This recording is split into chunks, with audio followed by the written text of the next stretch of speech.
Tara Reade joins us today. She is the woman whose life has been shattered by people who want to protect President Joe Biden because she dared to report sexual assault when this happened to her when she was a member of his staff in the 1990s. She is suing the FBI to demand an investigation into the weaponization of the Department of Justice.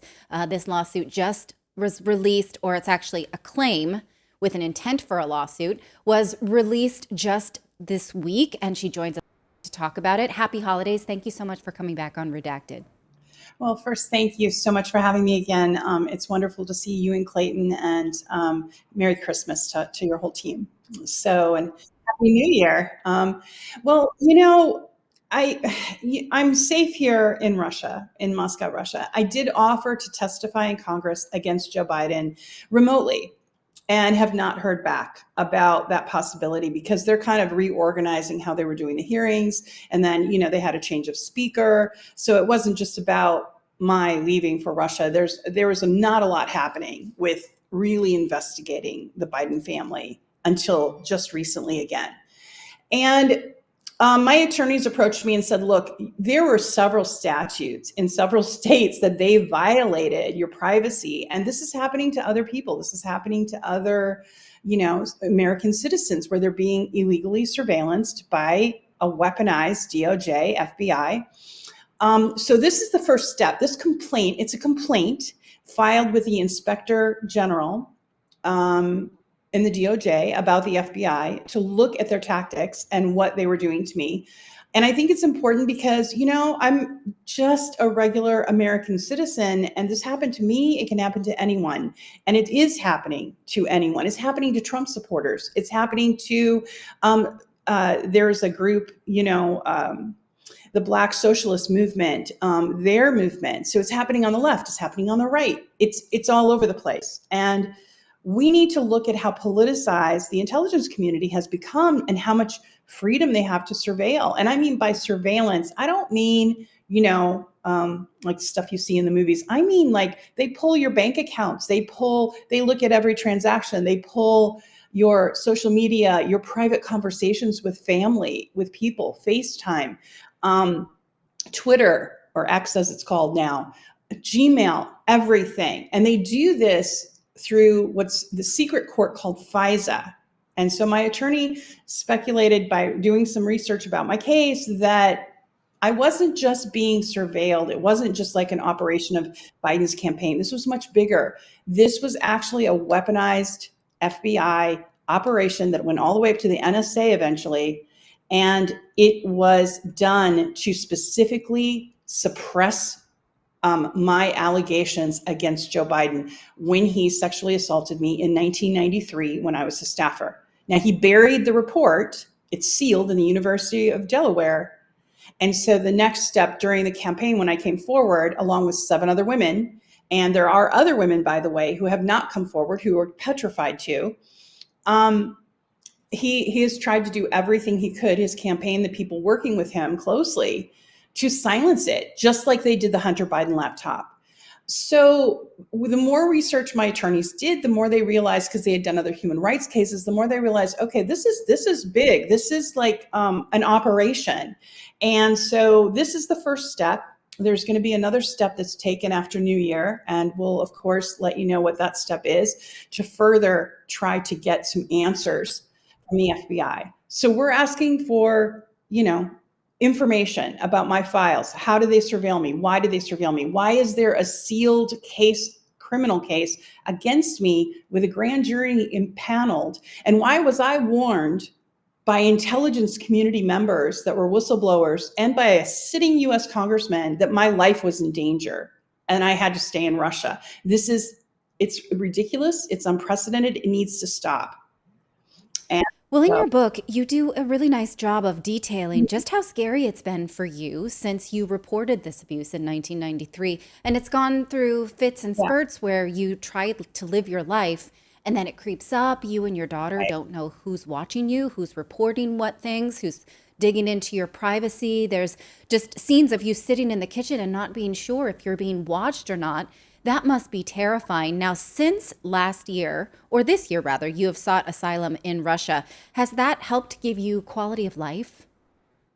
Actually, yes. And the Russian Federation, I have a lot of gratitude to RT, who hired me to do more substantive work and writing. I'm working on a book as well with a publishing company. And then, the safety issue has been I have a nice place to stay. I don't feel surveilled. I don't feel, of course, I'm still surveilled by the American intelligence community, and that still happens. When I first came here, I went out to a pub and met some local expats, Irish and British, and of course, in the British intelligencer, they talked about how I was enjoying my night of freedom in Moscow with a bunch of Irishmen and British men.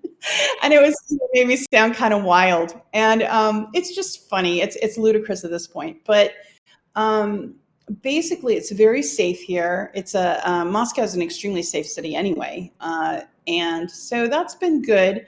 However, back in the States, there's still shenanigans happening, and my horse was almost kidnapped about a month into me being here in Russia. And that was really traumatizing. I mean, a trailer came onto the property and they tried to load him, and the owner of the stable stopped them. So the person was a little deranged and was saying she was doing it for Joe Biden. And I don't know why Joe Biden would want my horse. So anyway, he's safe. And I was able to get local law enforcement, and the local ranch, of course, protected my horse, and he's fine. But things like that. My daughter's, right before we came here, she has a security system. It was hacked. Her computers were all hacked. So things like that were all happening, and that has ceased pretty much. Now that I've filed this, hopefully that won't start up again. But I feel safe filing this from here. I don't have to be there in the States to do it. And I'm the only whistleblower that can do something like this, can make this move and really call out the FBI. And when they reveal these files, and I don't care what they reveal about me, my point is they shouldn't be surveillancing me. What we need to find out is why they were doing this to US citizens, and what other operations are, in the crosshairs of it. Um, yeah. Well, just this week, we reported how the journalists and lawyers that met with Julian Assange in the embassy had been surveyed, and a judge is allowing their case against the CIA to go forward, which is unusual because most people are not successful at challenging how they are surveyed by the government. So, does this case give you hope that perhaps you will be successful in challenging how your privacy has been infringed upon? Oh, that's a really good, thing that you brought that up.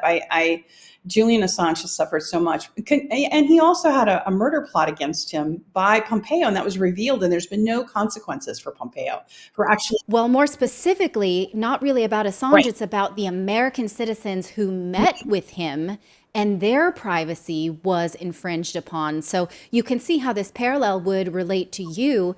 The government has to answer for how and why they have been targeting you. Exactly, and there's not only a right to privacy in federal law and in the constitutional right of privacy, but also there's state statutes that are very specific about the kinds of privacy that you have. And I lived in California and Washington and Oregon, as you know, so those have very high standards for privacy, and those were violated. So you're right, there is a very strong connection there between that case and my case. And again, this will reveal sort of the weaponization politically of the DOJ by the Biden regime.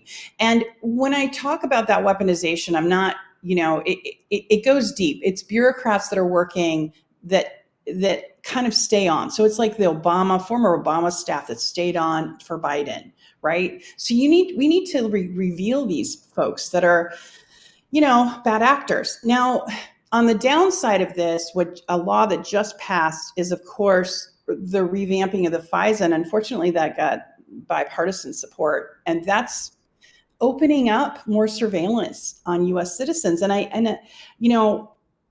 I don't know if you've heard this argument, but people will say, oh, well, I don't care if I'm surveilled, I have nothing to hide. No, that's not the point. If you come in contact with the government in a way that they don't like, they will use whatever they have and twist it to their advantage, right? Right, that's totally ignorant. People who think they have nothing to hide don't realize that the government could find something that they maybe wouldn't want the government to find and weaponize it against you if they want to. If I recall correctly, the last time we spoke, your daughter was planning a wedding and you weren't sure if you would be able to be at your daughter's wedding since seeking asylum. So, is it your intention, if you get your name cleared, if you get a proper investigation, that maybe you would come home to the United States? Well, this is how I feel about that. My daughter actually is still planning her wedding, and it looks like they're going to do something like a private ceremony. So it's she just really wanted me there. So that's she's just they're going to do their own thing, and she's going to eventually, hopefully, visit with me over the next year or so, probably after the election, after some of this, is settled. She'll probably come and visit. But still, that sounds really hard way to live, to wonder how you can continue your life or what you can plan based on what you think your government will do if they decide that you are some kind of enemy of the state. That's okay. But one has to adjust to one's circumstances, and this is it. And I try to look at the higher good, and the higher good is exposing the corruption. It might make it easier for other American citizens if they know the truth. I'm just going to keep telling the truth, and eventually, like shows like yours, which are really awesome, you specialize in trying to bring forth things that are being hidden by the mainstream media, and real truths that people need to know. And my daughter will be okay. She graduated. I missed her graduation, but we FaceTimed, and you adjust. And my daughter is really supportive. She just believes in what I'm standing up for, and so she's like, I'll come see you in Moscow. We'll do something there. And we're not. I can't take the risk of going back to the United States. And frankly, my plans right now are to pursue justice as best I can from here, build my life here. The Russian Federation has given me asylum, and only 10% of people that apply get asylum. So I'm very lucky. I'm going to, do my work and, Oh, if I could just interrupt you for a second. You said that only 10% of asylum seekers in Russia are given asylum. That's not the narrative that we usually get. We're presented Russia as this, I guess, catch all for any bad people from the United States, as sort of a middle finger to the United States. So they take Edward Snowden, they take anybody who, they think the United States is upset with. But you're saying it's actually a much harder process than all of that, and Russia is very deliberate about the asylums that they grant. no, it's a rigorous process. And, the way they looked at my case, and of course, intelligence looks at it, which, I never came in contact that I know of any FSB. They, do that at a higher level. And they even, and, they have their own backdoor communication. All the intelligence agencies talk to each other in backdoor ways, even when they're, but there was such a sense of urgency that I got mine in 90 days. So it was very quick. And it was a big old yes. So, but I mean, I had a sitting congressman give me a warning. So that's, Matt Gaetz. So that was very significant. Plus, former U.S. intelligence that are whistleblowers had, sounded the alarm. It's like, Natalie, I'm not blaming the whole intelligence community. I don't want to say everyone in the FBI is a bad actor. There are good people that go, just like I went to the Senate with good intentions, people that really want to work for their country, that love America, and want to do what's right. But then they get caught up in a bigger political kind of quagmire. And then there are people who step out, like Kyle Seraphin, who blew the whistle about the FBI targeting Catholics in the United States. So you have those really, but that was really brave of him. But as a consequence, he lost his pension, he lost his job, and he has children. I mean, he has to survive. And so the sacrifices one makes as a whistleblower can be, from losing your profession to losing your freedom, like Julian Assange. And I think it's clear that nobody really is in danger anymore for sexual assaults from Joe Biden. If he came at you, you could just easily shove him off. It's not anymore about Joe Biden. It is about the powerful people who are covering up what Joe Biden has done, covering up what Democrats don't want you to see. It's about these narratives of power and also use of the Justice Department as a weapon against these narratives, right? And it's about the cover up. It's about the cover up, right? And it's about the lengths they went to suppress the truth. Obviously, Joe Biden has some form of dementia. It's obvious. Like, it's to anyone who's a human being, you can tell he's more than just elderly. He actually has like some form of dementia or senility happening. So but what this is about is more about holding him accountable. Just like the Hunter Biden thing. I mean, look what just happened a few days ago. Hunter Biden didn't show up for a valid subpoena and then held a press conference about it. That's how much power these elite Democrats have right now, the neoliberal kind of faction. And it's not healthy. They've got the mainstream media wrapped around them, their narratives, and everyone else. And look at the results. Because, and I want to make this clear, Natalie, I love America. I'm not, I was born in Monterey, California area. I grew up, I went to law school. I served, as I could, in the Congress, in the state Senate in California, and in the U.S. Senate, and did Homeland Security, and also did victim advocacy, did everything I could for my country, and a lot of work for free.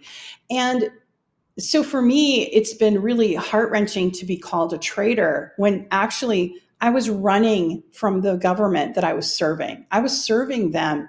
And when a violent crime happened to me and I went for help, they went after me. That's not right. And it shouldn't happen to anyone. And so I'm going to be loud and talk about it. And if I have to do it from Moscow, Russia, I will. But on the other hand, I want to say that I'm not nationalistic. I love Russia. I think Russophobia is ridiculous. I think any kind of xenophobia is silly. Living in a foreign country is an adjustment, but I am going to embrace it. I'm learning Russian. I'm learning the culture, the music, the food. And, I will make a good life. And I'll maybe hopefully be able to visit the US. I think what a lot of people don't realize is that when you intend to litigate, you know that you will be put through the ringer, even if you're the plaintiff. So they will drag out anything about your past that makes your case. Now, earlier you said you don't really care about what they expose, for you, but still you have to be vulnerable to do that and brave because they're going to make their case that they needed to survey you or whatever if this is allowed to go forward. So it does take bravery on your part. I want to thank you for coming to talk to us, coming to tell your story, and wish you luck with this moving forward. And happy holidays. Thank you, as always, for coming on Redacted. Same to you. Take care. Thank you so much for watching this segment here at Redacted. We are live every day at 4 p.m. Eastern Time, trying to share the stories that the mainstream media will not cover. You should also come over and join our community of Redacted Rebels over at redacted.inc. That's our private locals community where we can share exclusive content that we simply cannot share here on YouTube. Come over and join the rebellion together right now by going to redacted.inc. We'll see you next time.